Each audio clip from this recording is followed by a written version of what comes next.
안녕하세요. 저는 다른 부부들처럼 평범하게 살아가고 있는 가정주부입니다. 얼마 전 겪었던 일에 대해서 사연을 적고 싶어서 이렇게 글을 적어요. 제 나이 40에 정말이지 너무나도 신기하고 짜릿했던 경험을 하게 되었습니다.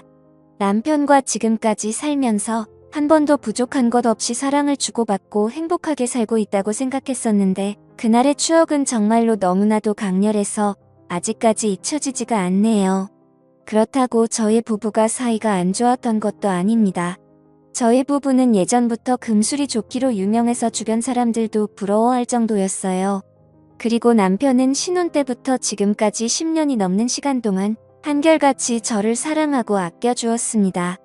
저희 부부는 둘 다 여행을 참 좋아해서 결혼 생활하며 주말에 시간을 내어 전국 8도 안 돌아다닌 곳이 없을 정도로 많이 다녔습니다. 그러다 저번 달에 남편이 산나물이 드시고 싶다고 해서 저희 부부는 산나물도 좀 캐고 겸사겸사 등산도 할 겸 지리산 나들이를 가게 되었던 거죠. 그날은 날씨도 좋았고 몇 년 전부터 시작한 팬데믹으로 인해 여행을 거의 못 다녔기 때문에 마음이 한참 들떴습니다. 산도 좋고 꽃도 좋고 비록 사람이 생각보다 많아서 걱정을 하긴 했지만 마스크를 잘 쓰고 있으니 괜찮을 거라 생각했었습니다. 남편과 손을 잡고 연신 콧노래를 흥얼거리며 산을 올라가고 있었죠. 생각보다 나물 캐는 분들이 많아서 그런지 별다른 수확은 거의 없었지만 그래도 경치가 좋아서 주변을 구경하는 맛은 있더라고요. 게다가 오랜만에 도시에서 벗어나 산속 풍경을 보니까 저절로 힐링이 되는 듯 했습니다. 그러다가 너무 흥이 겨운 나머지 제가 잠깐 앉는 파는 사이에 다리를 헛디뎌서 넘어지고 말았습니다. 다행히도 크게 다친 곳은 없는 것 같았지만 살짝 발목이 삐었는지 약간은 지끈하더라고요.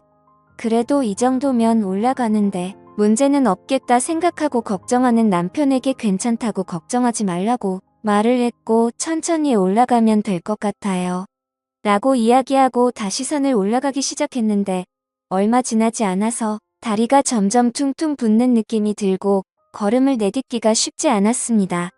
제가 점점 남편을 따라가지 못하고 뒤처지면서 걷기가 힘들어 보이자 남편은 그런 제가 걱정되었는지 그냥 여기서 다시 돌아서 내려가자고 했고 남편의 부축을 받아 힘겹게 한 발 한 발 조심해서 산을 내려오고 있었어요.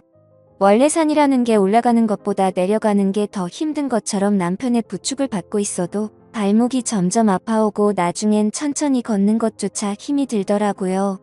몇 걸음 걷다가 쉬고 또 얼마 걷다 말고 앉아서 쉬니까 이러다가는 해지기 전에 내려갈 수 있을까 점점 초조해지고 걱정이 되기 시작했습니다. 남편은 더 늦기 전에 빨리 구조대라도 부르자고 하는데 솔직히 크게 다친 것도 아니고 이런 일로 열심히 일하시는 분들 불러다가 민폐를 끼치고 싶지는 않더라고요. 그렇다고 남편이 저를 업고 내려가기에는 경사가 심해서 너무 위험했고 최선의 방법은 그냥 한 발 한 발 조심히 내려가는 방법 말고는 없어 보였습니다. 그런데 그때 앉아서 쉬고 있는 제 곁으로 누군가가 다가왔어요. 개량 한복을 입고 고무신을 신고 있는 사람이었는데 순간 제정신이 아닌 사람인 것 같아서 무서웠습니다. 머리는 백발이 풍성이 나 있었고 수염은 언제 자른 건지 덥수룩하게 보이더라고요. 그냥 겉모습만 보고 드는 생각은 청학동 훈장님이라고 해도 믿을 정도였습니다.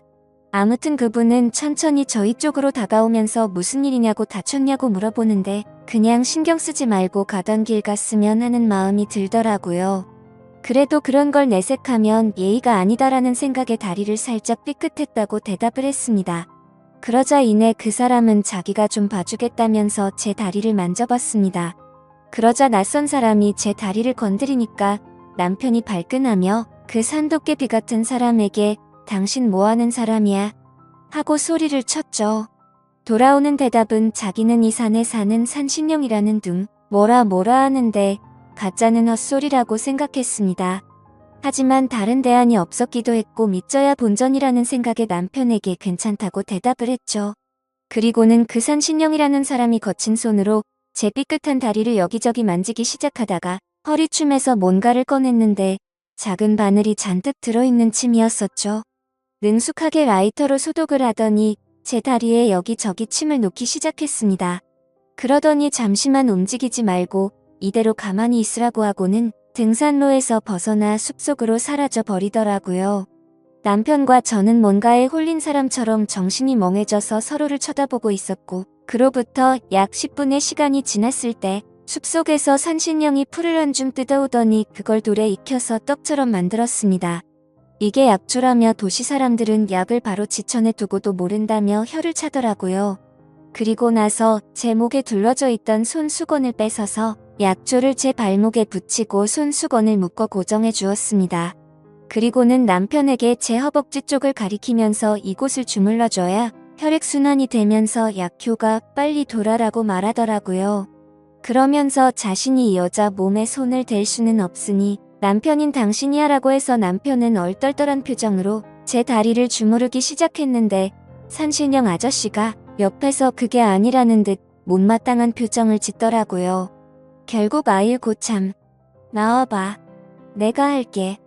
사람이 뭐 이리 시원찮아 그렇게 말하고는 제 허벅지를 엄지손가락으로 꾹꾹 누르기 시작했는데 제가 마사지를 태국에서도 받아보고 진짜 잘한다고 소문이 났던 비싸고 좋다는 곳에서 받아보기도 했는데 그런 느낌은 살면서 처음 받아봤습니다. 진짜 머릿속 정수리 끝까지 짜릿해지는 기분이랄까요? 남편이 옆에 있어서 참으려고 했지만 입에서 비명이 터져 나오더라고요. 5분 정도의 짧은 마사지였지만 그 어느 때보다도 몸이 개운해졌습니다. 그러다니 자기 물건을 챙겨서 호련히 일어나서 가려고 하더군요. 이제 조심해서 내려가. 내려가면 당분간 다리 쓰지 말고. 그러자 남편은 돌아서는 산신령에게 치료비라며 지갑을 꺼냈는데 건방지게 아무데서나 돈 꺼내지 말라고 호통을 치고는 그대로 산 위로 금방 사라져버렸습니다. 제 다리는 정말 거짓말처럼 통증이 줄어들었고 이 정도면 제 스스로 걸어서 산 밑까지 내려갈 수 있을 것 같았습니다. 남편과 집에 돌아와서도 다리 잘 풀어주고 쉬었고요. 다음날 보니 크게 부어오르지도 않고 금방 괜찮아지더군요. 병원에서도 초기에 대응을 잘해서 가만히 놔두면 금방 낫겠다고 크게 신경 쓰지 않아도 된다고 했습니다. 아무튼 생애 처음으로 겪어본 그 짜릿한 마사지가 계속해서 제 머릿속을 맴돌았습니다. 그때 그 손맛이 너무 좋아서 남편에게도 종종 주물러 달라고 하는데 남편이 아무리 노력해도 절대로 그 느낌이 나지가 않더라고요. 사실 그게 당연한 거겠죠. 비싸고 좋은 마사지를 받아도 그런 기분은 겪어보지 못했는데 일반인인 남편이 해준다고 다를 리가 없으니깐요. 정말 이제 와서 생각하면 진짜 그 사람이 산신령인가 싶기도 하고 아무튼 신기한 경험이었습니다. 남편은 그때 워낙 곤욕을 치러서 그런지 올해는 더 이상 등산을 하러 가지 않겠다고 하는데 저는 또 다시 한번 그 산신령을 만나보고 싶어요. 그런 느낌은 대체 어딜 가야 느낄 수 있는지 너무 궁금하고 밤에 잠이 안 올 정도로 생각이 납니다. 이런 생각을 하는 제가 이상한 걸까요? 남편과의 사이는 전혀 문제가 없는데 그때 그 좋았던 기분이 머릿속에서 떠나지를 않습니다. 그래서 주말에 시간을 내서 혼자서 찾아가 보려고 하는데 뭔가 남편에게 말하지 않고 가기에는 미안한 마음이 들기도 하네요. 그렇다고 솔직하게 그때의 일이 생각나서 다시 찾아간다고 말하는 것도 이상한 것 같습니다. 여러분들이라면 어떻게 하실 것 같나요? 저도 이런 질문을 하는 제가 이상한 거 잘 알지만 이런 경험해보지 못한 분들은 저를 절대 이해 못하실 것 같네요. 솔직히 그 정도로 잊지 못할 경험이었다고만 말하겠습니다. 아무튼 어떻게 하면 좋을지 좋은 말씀 부탁드립니다. 제 이야기는 여기까지입니다. 구독과 좋아요, 알람 설정 부탁드려요. 감사합니다.